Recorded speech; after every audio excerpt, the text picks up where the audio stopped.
Well, no matter how good our conversation is, when that big intro comes, it just chops you off. I didn't catch the end of that, but I'm sure it wasn't important. No, it wasn't. It wasn't. I tend to open strong and then fizzle at the end. Not Heard really. that about you. I fizzle most Um, of the time. Welcome everybody to Race Chat, Adam and Clinton, as we are here weekly with you all. We have some good guests. I mean, last week we brought on some participants at Daytona, and they had a tough weekend. And so this week we're going to rebound with a couple guys that did have decent weeks.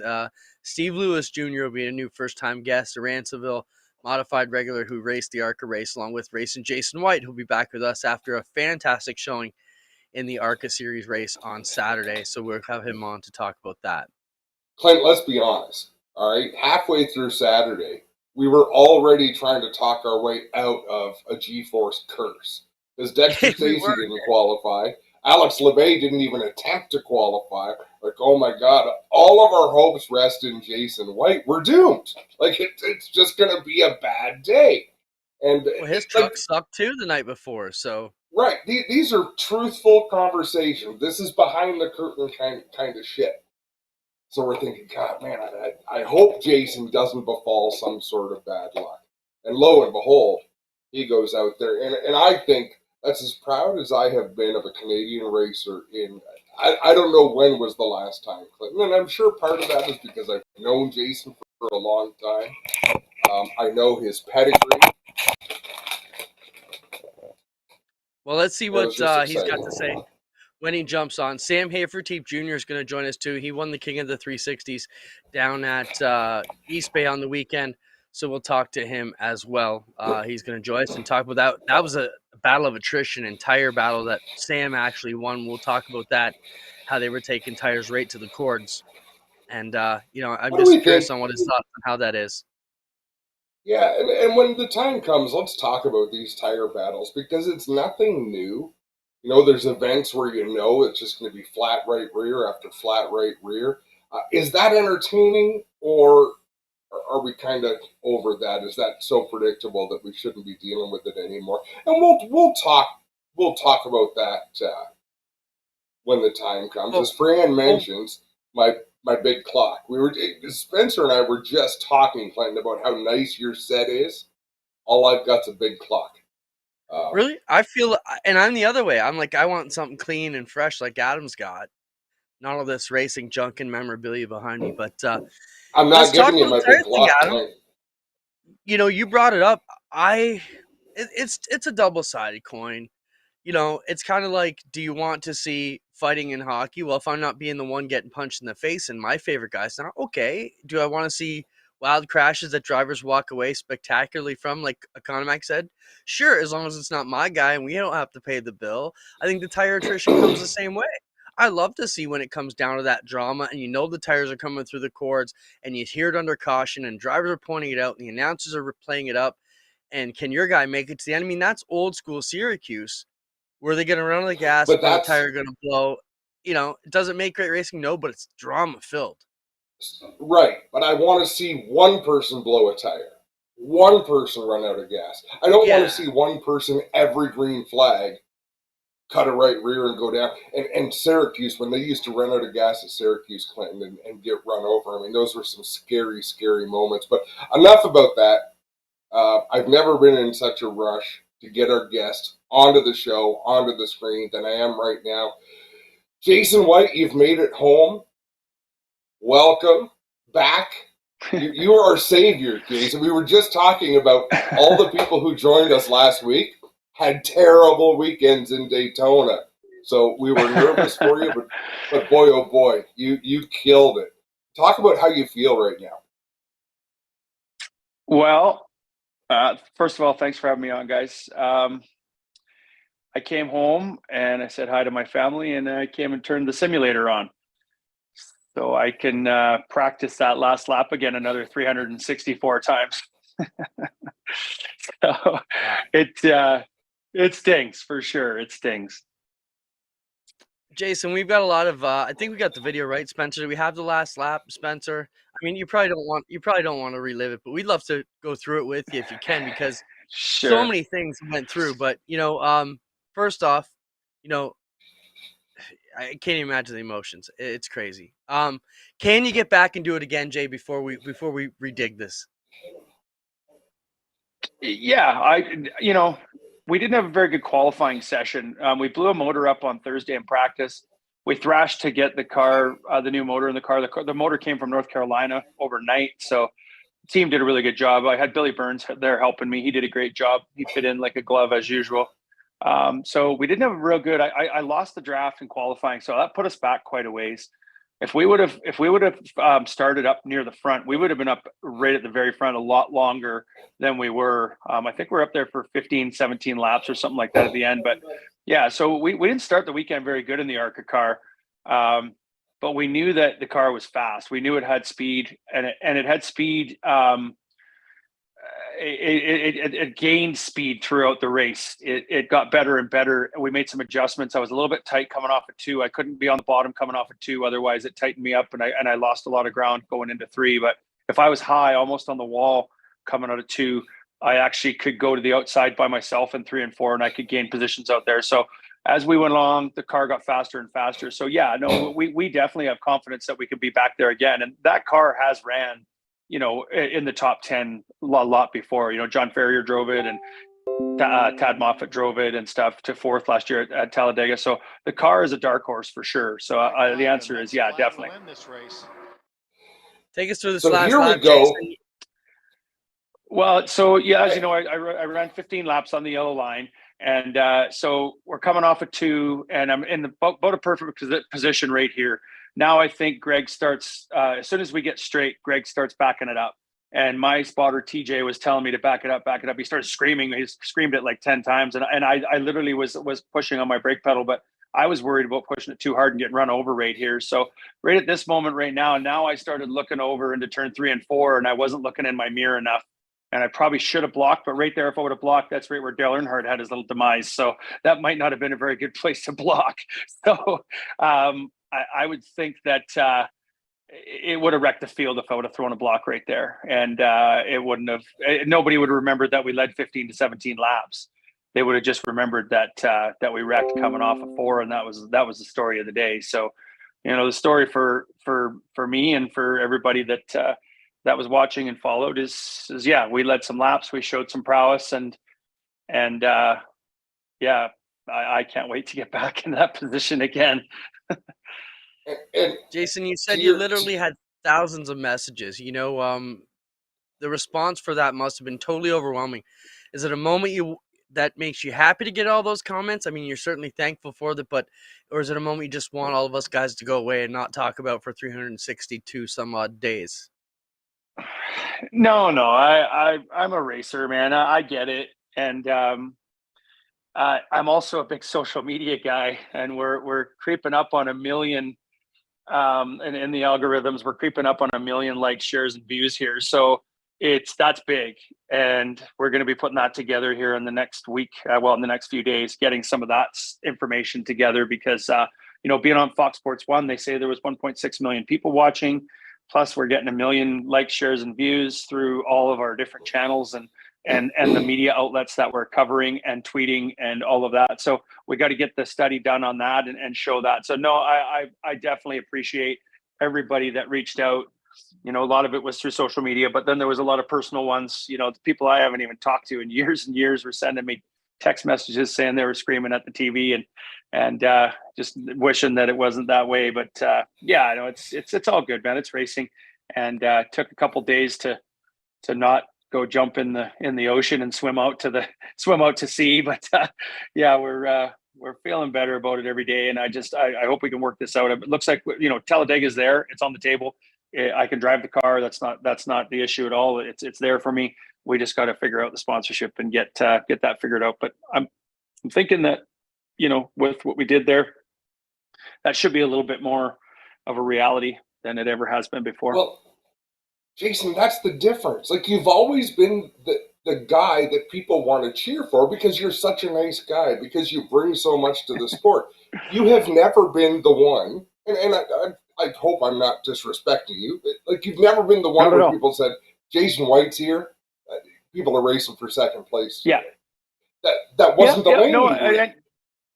no, you're not But now, disrespecting me like, at you're all. great I for the totally sport. understand that. Yeah, you're Now not you have disrespecting me at this all, to Adam. fall It's great. back on. No, Yeah, no, and I didn't. I'm glad you yeah, know what I'm saying, but now you have totally. some accolade because no jabroni can go out and lead the way you led. Like, a lot of people have gotten the lead in these races through either attrition or pit strategy, whatever the case. You had one of the top dogs bounce off your driver's door, shoot you into the outside wall. You didn't lift, kept on going, pulled the train to the front, and led the end of that race. Yeah. Tell me, how puckered up were last week? I asked you about puckered up moments. How puckered were you when a car's coming across the racetrack, slamming you into the wall halfway between turn 4 and the start finish line? Well, it was anger because I knew something was going to happen, and I knew the two cars that it was going to happen with probably 30 to 40 laps before, and I was telling TJ to keep me away from them as much as we possibly could. And sure enough, the car that I was worried about the most is the one that hit me in the door, and I know they got hit a little bit too, but that car was a little bit wild all day. So no, it wasn't. It was more of anger because you're so focused and you're so full of adrenaline. Then we were going forward.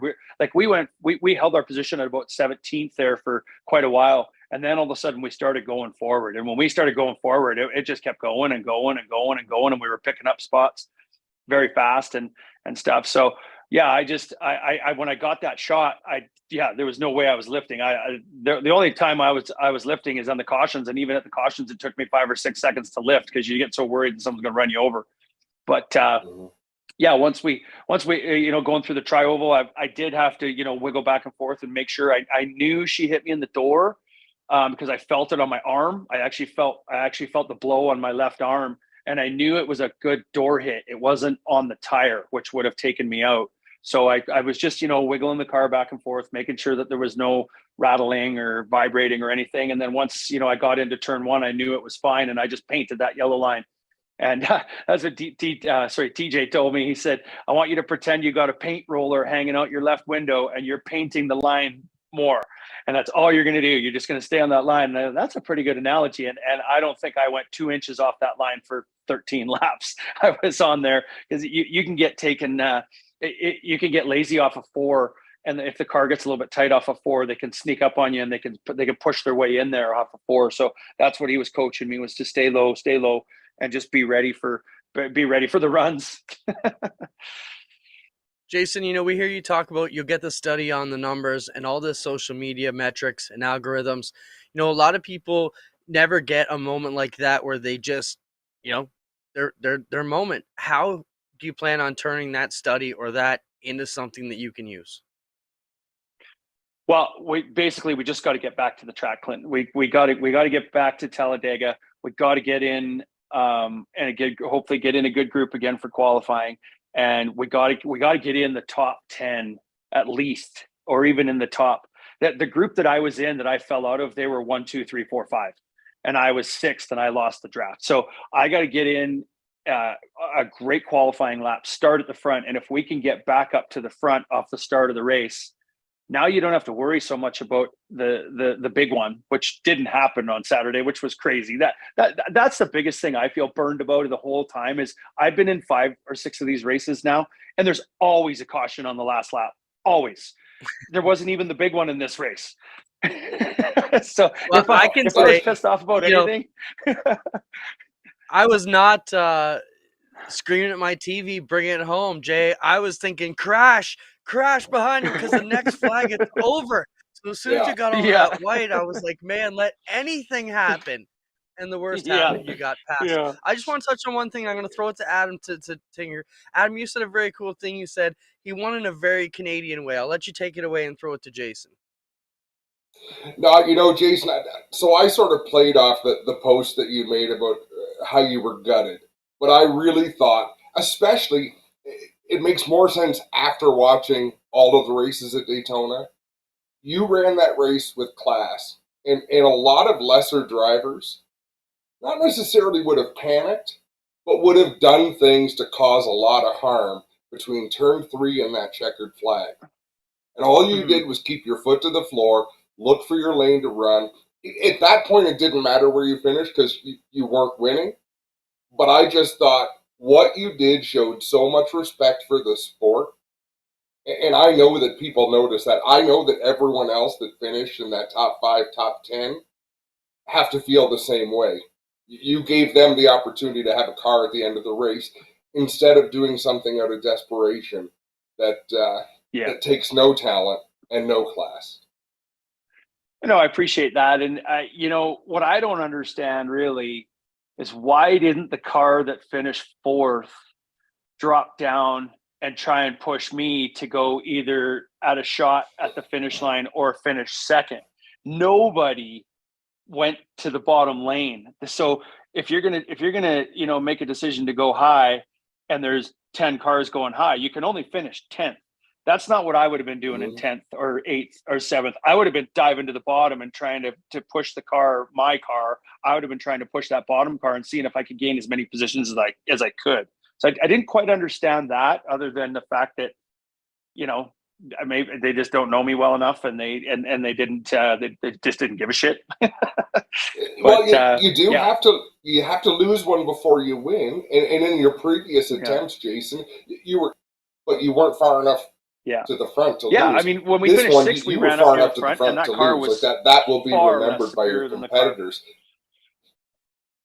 So, Greg Van Alst, did you get a chance to talk to him after the race at all?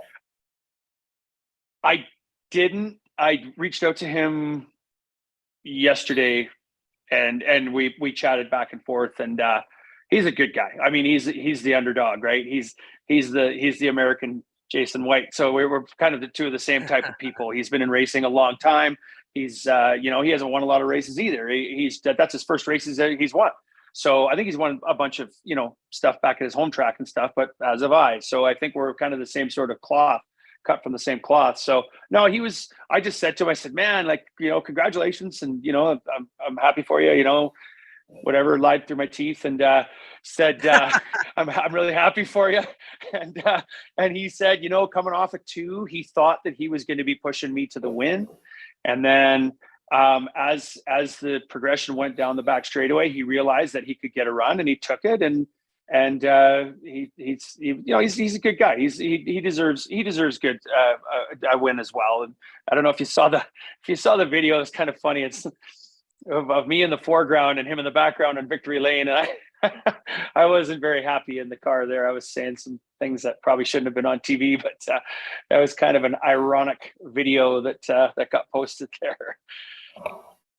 Jason, what's next on your card? You mentioned Talladega. Is that the next racing event, or the Pinty series, or what comes next? No, I got to focus on Talladega. I got to make sure that we're in that race. We were talking about possibly going to go to the truck race at Atlanta, but I just talked to Josh this morning, and I said, Josh, I got to put all my eggs in one basket here. If there's any sponsorship dollars that are had, it's got to go to this ARCA program, because we don't run trucks at Talladega in the spring, just Cup, Xfinity, and ARCA. So I got to really focus on getting back to the 44 car, back in the seat of the 44 car at Talladega, getting a good qualifying lap and getting to the front and get back to that position again, hopefully. And then we'll focus on the truck race at Talladega.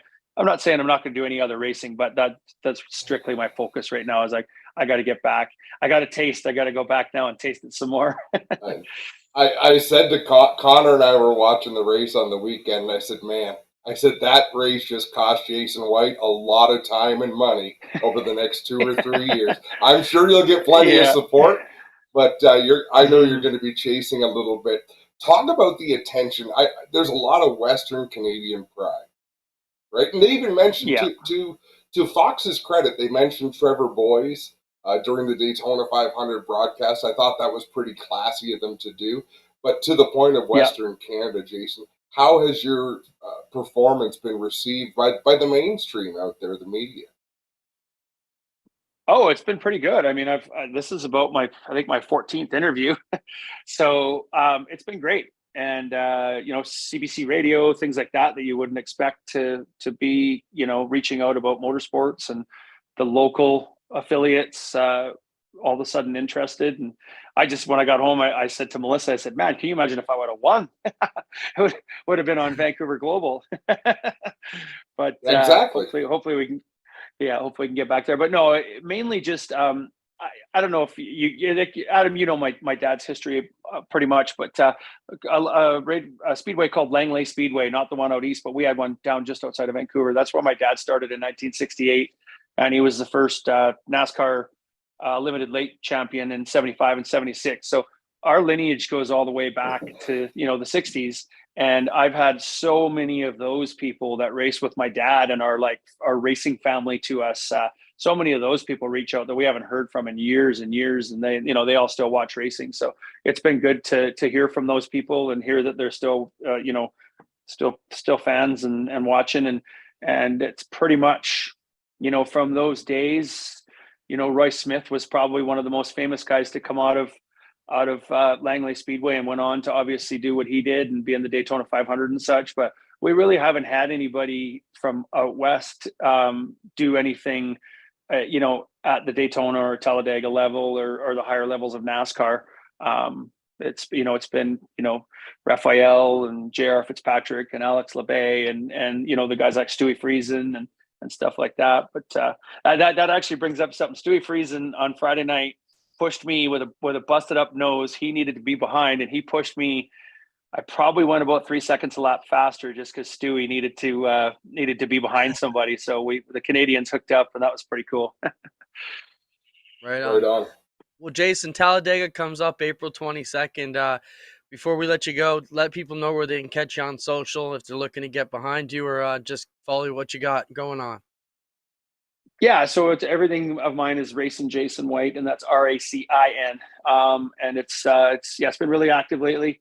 And I finally started using my Facebook page instead of my personal page. I've used my personal page for a long time because I like the personal interaction. But again, I probably had about 200 requests right away, so I'm just using the page more on the Facebook. But we're active on the Twitter and Instagram as well. So you can follow it up on that, and then we're always open to talking to new people that want to get in the sport too. As you guys know, that's always an open door. Awesome. Jason, congratulations. You're going to close your eyes every night, probably for most of the rest of your life, and see visions of what happened on the weekend. But you know what? You parked yourself on the map in a pretty impressive place. You had us all jumping up and down, and great job.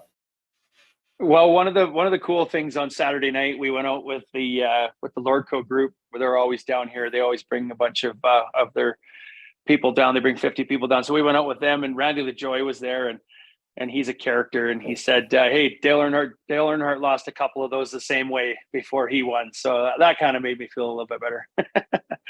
Right on. Thanks, Jason. Have a great night. All right, guys. Thank you very much for having me on, and go Canada. Right on. Good to see him get a great finish and everything he deserves after all the time, effort, and obviously investment they put in and making that program work. And what a rebound after Friday, having a rough night with the truck. The thing that I'm so happy for, Jason is not known as one of Canada's elite racers. He's known as a good racer with a great attitude. Like when you hear his name, they talk about what an ambassador he is, how good he is for the sport. He endured some challenging moments down there. I mean, that door slam coming off of 4. He was in quite a few spots, and he held his composure. And as I say, that's pretty damn impressive. I think we're going to see more. Like, we haven't seen the full effect of what that performance has done for Jason White, but I think he'll have some more opportunities.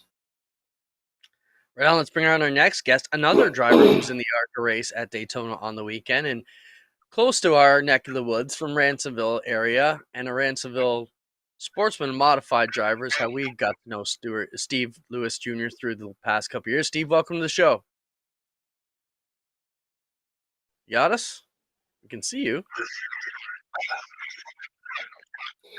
Yep. Hey, Steve. How's it going? I think we're breaking up a little bit here. Yeah, Yeah, breaking up. looks like a tough How are you? connection. Thanks for Hopefully it'll having me. get better. Yeah, man. Thanks for coming Yeah. on. What is it about uh, New York dirt racers? I mean, Sean Core. Well, New York racers: Andy Jankowiak, Sean Core, Steve Lewis Jr. What is it about your racing and the racing up there that draws people to this ARCA show? I'm not totally sure. I mean, I've been thinking about it for a few years, and knew I had to graduate college, save up a lot of money, and I saw Andy Jankowiak do it around me. I've seen Sean Core do it for quite some time now, and I just thought it'd be pretty cool to race at Daytona under that stage, and that's why I went out and bought a car and went down to Daytona for the first time.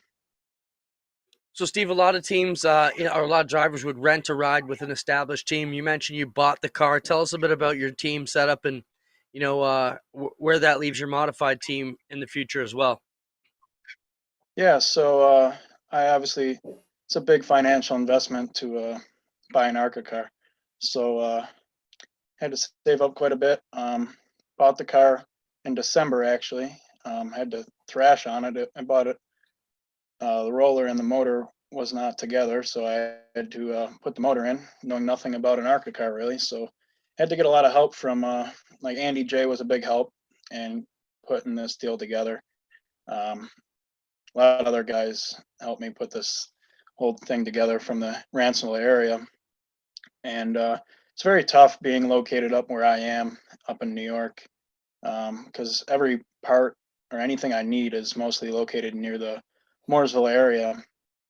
Um, and modified wise, I'm not sure what my plans are for modified this year.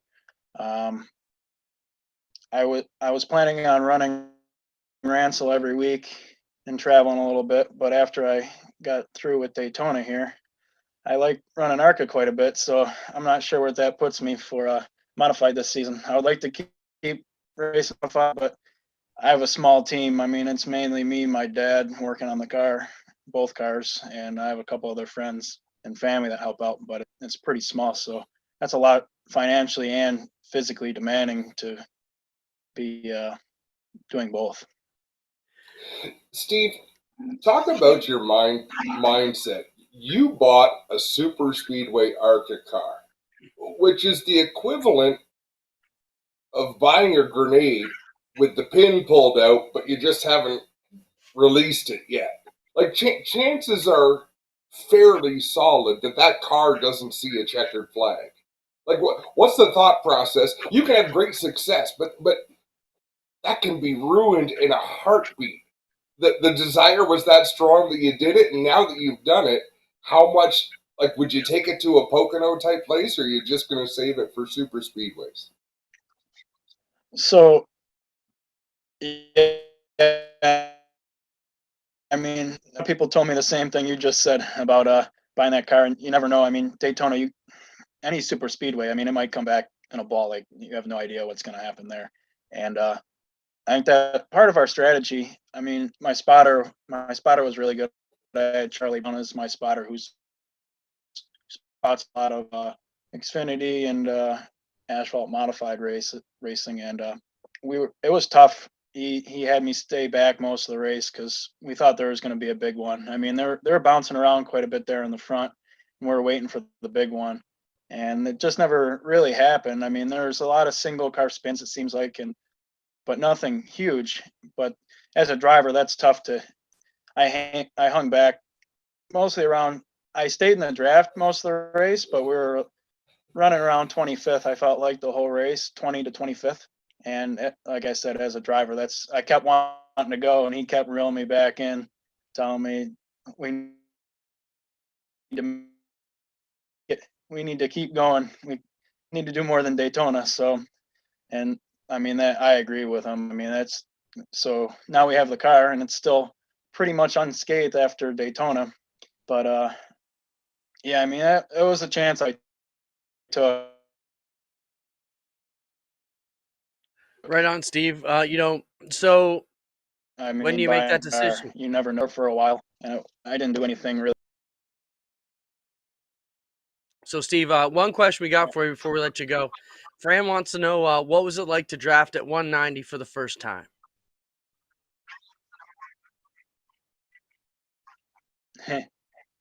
It's pretty awesome. I mean, it moves the car around quite a bit. I mean, it feels like, I don't know how to describe it exactly, but it's like you're following a bunch of semis going down the throughway, right? And it's like you're bouncing around back and forth there, especially where I was at in the back of the draft. You can really feel the wake, and you can really feel if you get out of it, you can really notice when you start to pull up behind somebody, the RPMs really spike up, and it feels pretty. I want to keep doing it. I would like to run Talladega if I can get some funding behind me. That's in end of April, but we'll see. We'll see what happens.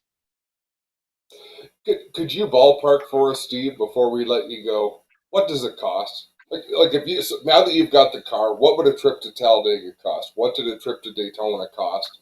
All like I say, in round numbers. After you have the car, you're talking after you already have the car, or before? Yeah. Like for After. me to go to Talladega now. Yeah. Probably for me to get to Talladega, probably $20,000 to $25,000 in that ballpark. American. And that makes a difference. Hey, you got a lot of people looking your way now. It's a great way to move up the ladder, Steve. We certainly wish you the best. Where can everybody follow you in your career as you try and move into the ARCA ranks? Yeah, so I just created a Steve Lewis Racing page on Facebook. And then I have my own personal accounts, Steve Lewis on Facebook, and then my own Instagram personal account, Steve Lewis 11 on Instagram. Right on. Steve, good luck. Thanks for joining us. We'll be watching, and congratulations on what you accomplished in Daytona. That's impressive. Thanks for having me. Right on. Good luck. Well, Adam, it's great to see a lot of guys from our area trying to make that jump, and it's great we can just dial these guys up and pull them in and get their opinion. That was a fan request or a fan request. He mentioned to us last week we should get Steve on, so great we could get him on to talk. And next we'll switch up to the dirt. You don't have to be a winner at your local track necessarily. And if you're a racer, you're a racer. If you're the type who lives it, breathes it, that's what you think about before you go to sleep. Like Steve said, save up the money and do it. It can be done. It's not easy by any stretch. And, you saw how upset. I mean, I watched the whole ARCA race. Who was the guy that was racing for Kimmel in the 69 car? He broke his leg last year at Talladega. Then the guy who was out early? He was mad. He was kicking things, and that's just the sport, right? The sport doesn't care who you are. We brought on a new sponsor a couple months ago, TrueNorth.bet and CigarPort.ca, and one of their drivers did a great job on the weekend. Sam Hafertepe Jr. has also got those on the side of his Miles Hill's car. And Sam, welcome to the program. Congrats on the big win on Saturday night. Yeah, glad to be on. Thank you, guys. So Sam, Adam, he won the King of the 360s on Saturday night at East Bay. And I know, Adam, you were falling a bit because you sent me the video that he was on the flow highlights for the wrong reasons. He got in a bit of a jingle there early on, Sam, in the week. But, a crazy week at East Bay. Take us through the week and, what it was like. Well, we unloaded Thursday and, kind of thinking we had a pretty good handle on where we needed to be car-wise and, where we needed to be to stack up for all week. It's a 3-day points event. So, everything you do every day, adds on to your final night. So we were pretty locked in Thursday thinking we were where we needed to be. And, it wasn't, we didn't even get to the first corner and we were already wrecked. A guy slid up across the track through the grease and, kind of collected us and jumped his right rear and junked our car. And pretty much we were done Thursday night. And, honestly, with it being a full points deal like that, we thought, man, you lose one night of points, you're pretty well done and not in contention anymore. So we honestly thought about loading up and going home, but, it's not very often that Miles actually gets to the track as much anymore. So I said, you know what? He's here. we're gonna race. We're gonna do whatever we can. We don't get to see Miles as much anymore. So we got back out there Friday night and we run top 5 and put us like 15th overall in points. And Saturday we kind of clawed a little bit in the heat race, got the second, which that put us starting 11th in the feature. And then after that it was just mainly just trying to read what they were doing to the track. They went and bladed the track and cut it, cut the rubber off of it after the heats in the B. And sometimes that place will throw you for a curve. Sometimes they'll do stuff like that, and suddenly there's a bunch of moisture and it's slimy again, and it stays like that all night. So I was, we were contemplating, man, we need to put this tire on if it rubbers down, or we need to put this tire on if it doesn't rubber down. And I think right before the A started, I said, man, let's just go for it. We've got nothing to lose. We're not starting in the top 6. This place is tough to pass on even on 40 laps, it's tough to make a lot of ground. Let's just go for it. Let's go with the more aggressive tires. Let's go with the approach that's going to get us to the front and potentially make us win. And, it wasn't 10 laps and we started filling rubber, and I was like, oh no. And I had a thought in my head. I said, man, there's no way we're going to make it. We went the aggressive route. So I said, well, we'll just burn them down and see what happens. And, we popped the right rear on lap 22, and I knew that was the more aggressive tires we had. And I said, you know what, we'll be good now. We've got, all I got to do is make it 18 more laps. And so I just raced really aggressively. You had a lot of guys, doing the opposite. You had a lot of guys, realizing that they needed to save their tire. And I thought, man, if we popped on lap 22, there's no one in the field that can save their tire for 40 laps. That was my right. thought. And if they did, I could come back from the back with a fresh tire and run as hard as I wanted to and take advantage of the situation. And that's what we did. It worked out really well for us.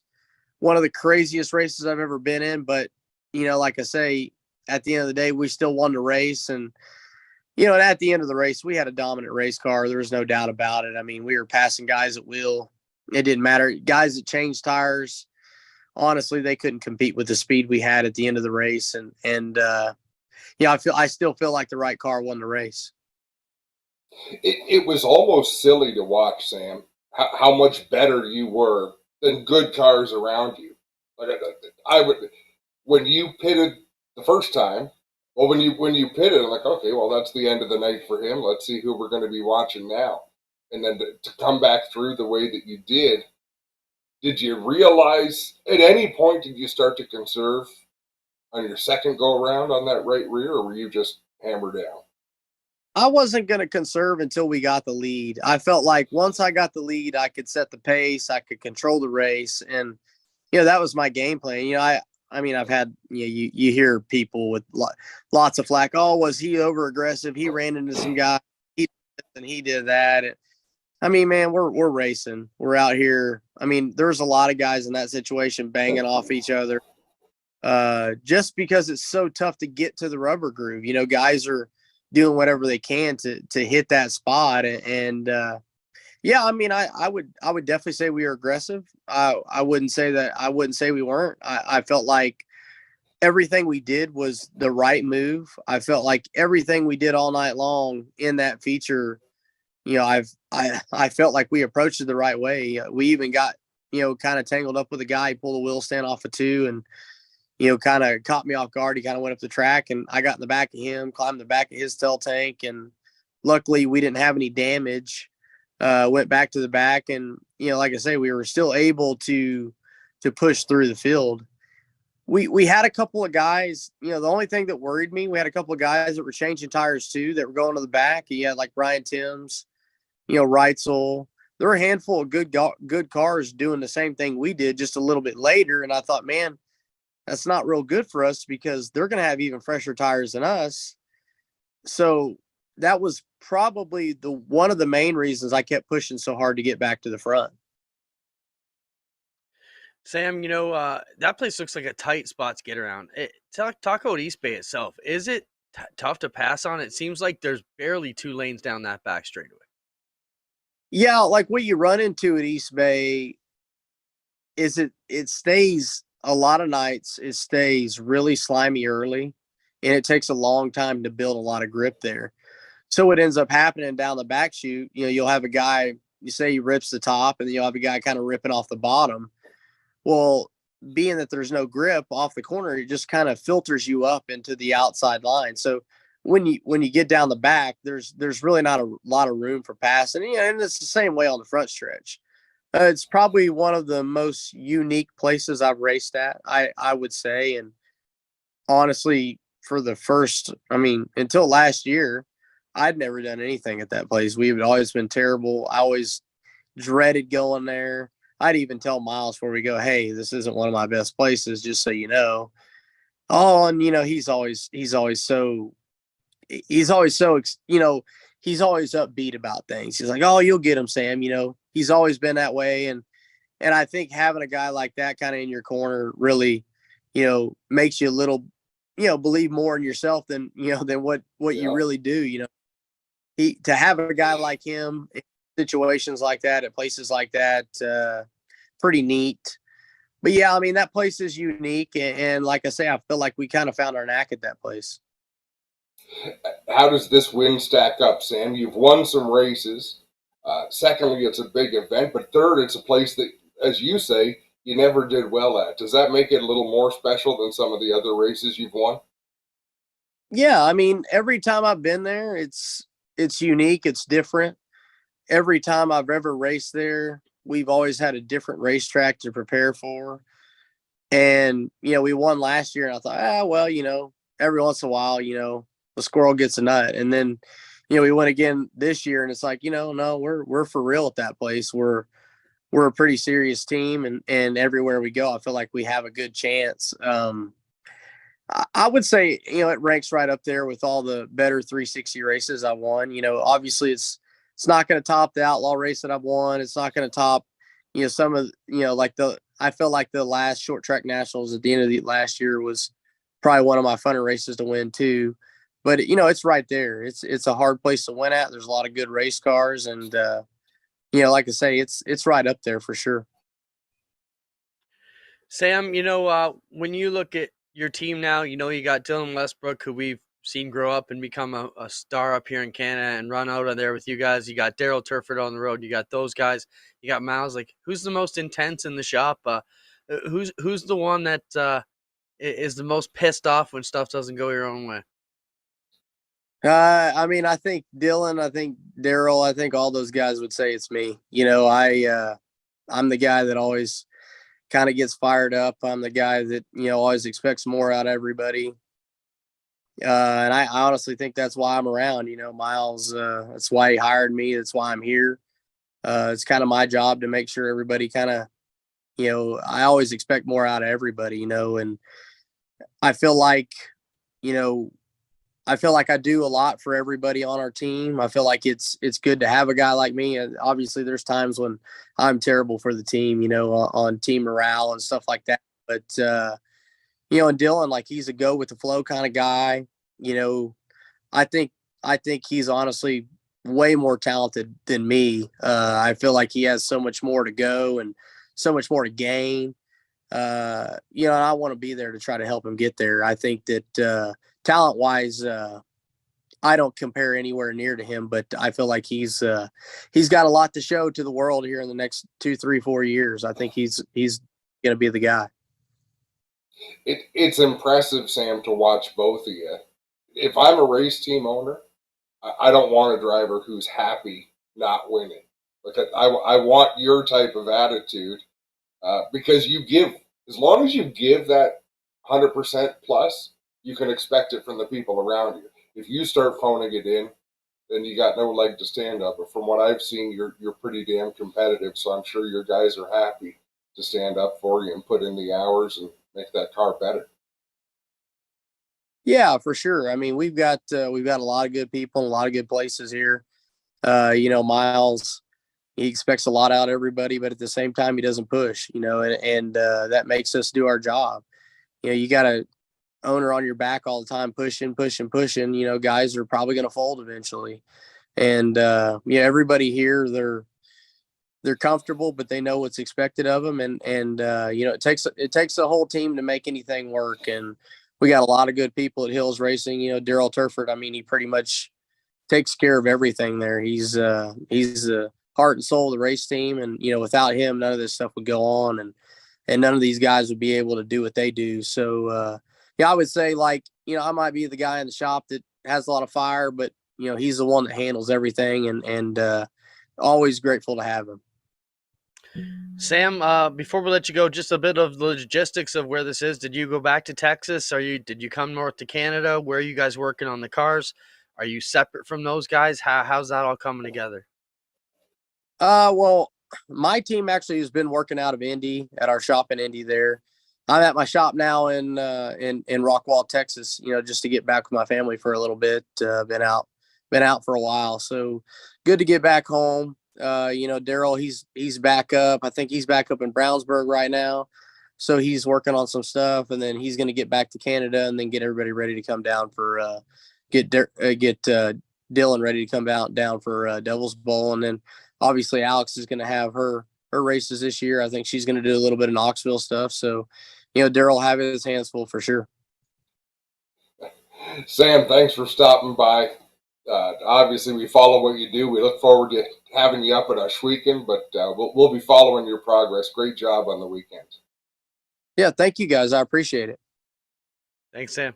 Sam Hafertepe Jr., king of the 360s, newly crowned at East Bay, and a 10,000 U.S. win, which is pretty awesome. And good association we got with those guys. Good to have our sponsor brother get it done. I was going to mention that to him, Clint, when he talked about having to be aggressive. The bank teller doesn't ask how you did it when you bring a check for $10,000. They just put it in your account. That's really what the bottom line is. You're not wrong, but if they're a race fan, they're going to want to know how you got it done. No, but you know what I mean? Oh, did you race clean to get this? You don't care. Yeah. Put the money in the bank. This is true.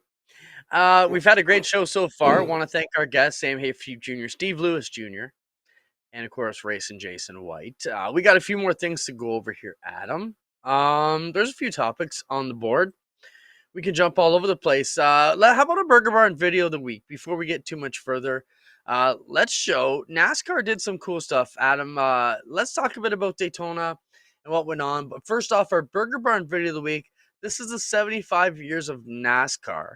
And I thought they really recreated a lot of the moments with some of the dramatization and how they put actors in the roles of these real lifetime events. Let's roll it, Spencer.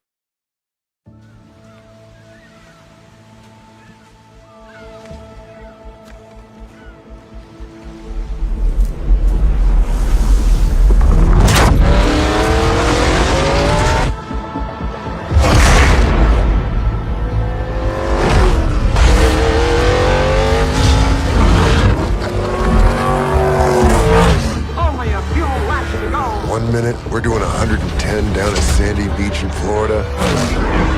Next, we're bumper to bumper at over 210 on a super speedway. Yeah, come on! How the heck we get here? Progress. That's how. Coming to the white flag and Labonte takes the lead. 75 years of twisted metal, feet made of lead. He taps him. Clash.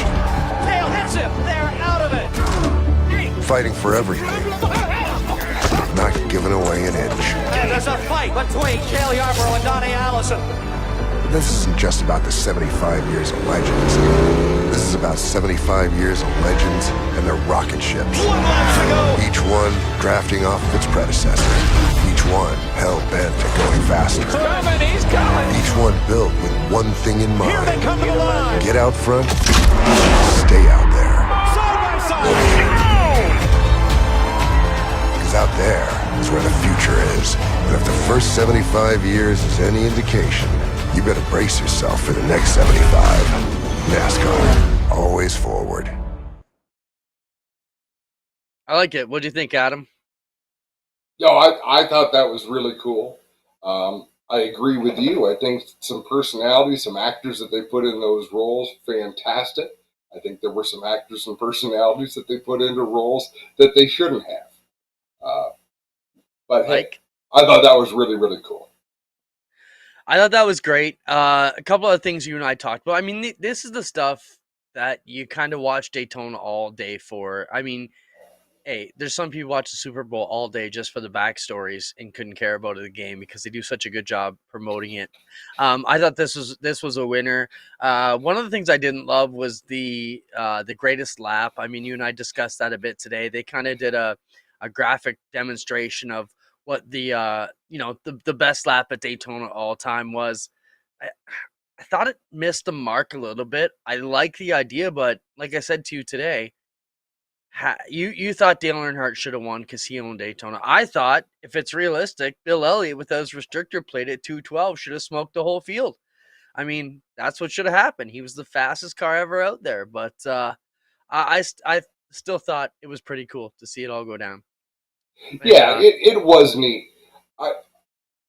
What troubled me was the pit walk when they first did it was really cool because it was very organic, authentic. Michael Waltrip is goofy. He does a great job. Now, all it is a marketing blitz. But it shows like it's so horribly staged and obvious that I shouldn't be negative. Joked about it too. We talked about it authentic, right? And at that moment, why aren't we seeing the legends from 75 years with them on the grid, shaking their hand before they get in? You want to set it up like that? Okay, we get it. But why are we watching USFL coaches that nobody ever gives a shit about and probably ain't going to give a crap just because it's on Fox? There was a lady who was with Bubba Wallace who I still today don't even know who she was for, but I assume she's a Fox somebody or something to go with something. And that's the other thing. If you don't know it, missed the mark. And then, of course, yeah, Mike brings up the Gregson and the Wendy's. And like you said to me today, Adam, on the phone, it's fine if you want to sell Wendy's, eat the cheeseburger, but you don't have to point it out and verbalize that. Look, he's eating a Wendy's cheeseburger. Like, it's just a little too obvious. You know, what happened to the Coca-Cola chug points where the guy would take a swig of Coke? It was obviously a ploy, but it wasn't that bad. And we could tolerate it. You could stomach it. You know, They never said, look, I'm going to have a sip of this delicious Coca-Cola before I do my, like, they just didn't. And that Noah Gragson is awesome. Like, I really like the young man. I can tell you, I wasn't a fan of him, but then again, I didn't like Chad Brackman back in the day, and we've come around to that boat. So I think I can see the personality of Gregson coming out. The passion is starting to come to the forefront, and you can see why he's made it to the top level. But you have a guy like that. You don't have to be. Let's have some funny stuff with Noah. You can have that kind of fun. You don't have to really slap it into our face. And that's one thing I got. If I'm sick of anything, it's the broadcast partners cramming the other stuff down our throat. Let it be about racing at that biggest moment, if it must be. I don't know. And then Joel McHale does driver introductions at the Clash, which I thought were not good. I mean, like, if I'm sitting in a room assessing how everything went, I'm thinking, you know what? This didn't go all that well. Well, it was Let's try Julio. Let's try Fluffy next time. Come on. For anybody who watched that, it was just, and knew it was going on, you're just a little cringy. Like, that was off the mark a little bit. But let's look at what, we're diehard fans. Let's look at the screenshot that was shared. Dave Moody had some stats about this deal, Adam, and to us, it doesn't matter what we say. The biggest duels crowd in many years. The biggest Truck Series crowd since 2011. The biggest Xfinity Series crowd since 2016. Massive pre-race mob on the grid. Totally sold out Daytona. Tough to be a NASCAR pessimist this week when you think about it. And, maybe we don't.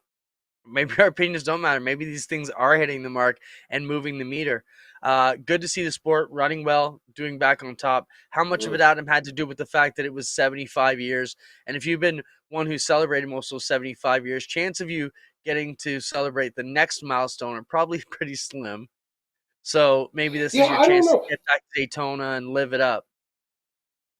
Yeah. What made this year spectacular? Surprises me, like, Clint, I don't know what percentage was, but there were a lot of hotels not open this year because of the storms earlier in the season. Like there Yeah, were but I'm not still saying, nearly as many places to stay. So I was really impressed with that. I'm a big fan of Ricky Stenhouse Jr. And I watch people bitching about Stenhouse online. Oh, he's wrecked so many people. Oh, this and that. A measure of a race car driver, one measure is how many of his competitors come to victory lane and congratulate him. And Ricky Stenhouse had a number of drivers come to victory lane to congratulate him on that win. So I thought that was really cool. Good race, good win, great show, good energy. Like there was a ton of positive things about that day. yeah, great to see Ricky Stenhouse Jr. win. A couple of things that came up here. Are we going to see Travis Pastrana? He had a good run. Um, you know, those are the guys that we're looking to bring to Ashweek. And I mean, if I had to shoot my wide net, those would be the two. I think Pastrana and Ricky Stenhouse Jr. And I actually sent out a text today, and I said, what would be cooler than getting newly crowned Daytona 500 champion Ricky Stenhouse, who can win in a sprint car and probably in the Pinty's cars, up here for that race. So we do make the request. I mean, it's a lot to make it happen, but if there's any way opening in the schedule, we'll find the cars, we'll pay the bucks, we'll bring them up if we can get it done. So who knows? Sky's the limit. I'd love to see Pastrana here. I think it would change the dynamic of our whole entire event quite a bit. Excited about that. Mhm. While we're talking about that, Ah, Adam, yes. we Hang have on, I some get good. to disagree with Albers. Okay, hold on. Okay. Uh, the Ashweekend week where we have the NASCAR race is going to be Friday night. The Dirt Sportsmen are in with our regular classes. Then we've got Saturday the bikes, and we're working on a big deal there with our APC event live on G4. So we should probably be able to announce next week. Sunday's the micro sprints, and then 2 nights of NASCAR Rush Weekend. It's going to be $125 all inclusive pit access event for all 5 days, Adam. Super excited to get that super ticket going. We should have details on that next week. But for $125, you get 5 nights of action this weekend, including 2 NASCAR events and bikes, and pit access is included, plus reserve seating. Super excited about that. So go ahead. Fight it out with Albers. You got a minute and 30. Albers, and his comment is well taken. Being likable doesn't mean you're a good racer. You are correct, Albers.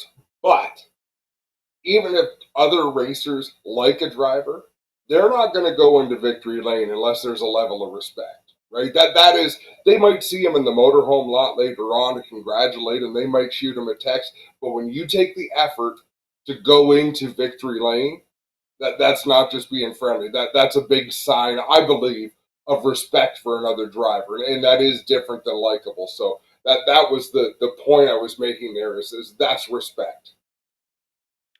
Back to Ricky, Adam. If he didn't win the 500, do you think we'd still be talking about him to bring him up? I don't know if we would, but Mike Cura says, when would we be getting him in a 362? Well, that would be the idea, to get him in the sprint cars and the I don't Pinty's see cars why for the night. not. Yeah, I Yeah, mean, I mean, it's better for us if they bring their own team too, because those 360 teams they bring down are usually pretty potent. I mean, Larson brought his own. Bell worked with the Hills guys who we just talked to. Sam Hafertepe from. Pretty cool. Derek, let me answer your question. Will the Can-Am Speedway crate sprint engine builder be added to the AST rules? Don't know about that. We are in partnerships with Can-Am. If I'm not sure which engine builder you're talking about, but send me a message. We'll work it out. But Can-Am is on the AST seals and the official program. What else, right on. Adam? Oh, you know what? And thank you, Albers. I appreciate you, Albers. I love that you throw in your opinions because it wouldn't be a Tuesday night race chat. Can we go to Bubba's place? Do we want to show the fence? Yeah, but hold on. A couple other quick things before we break off. The icebreaker this Thursday. Show that screenshot, Adam. Lincoln Speedway this week. Adam said, hey, it was supposed to be Sunday, but the weather's going to be 75 degrees on Thursday. How do we not race in February in Pennsylvania? I love the spirit here. Moving up. It's a 410 only show. $5,000 to win. Thursday night, 7:30 on Flow, starting at 7. Check it out. I love the spirit of Lincoln. Says, hey, we're moving it up because it's going to be warm on Thursday than it will be on Sunday. Moving on, I love it. single lugs for Xfinity cars, Adam. They announced that this is probably coming out, not official. We knew this was coming, not pretty much a non-story, right? I think so. I agree. What else did we have on the list? Oh yes. So last thing I got here, Adam. For sponsorship inquiries, call. I see so many of these teams, and maybe we should hold this for next week because we always have these topics. But I see mini stock and street stock guys showing their progress pictures and saying, "Hey, if you want to sponsor me, email me here or call me." Does that actually work?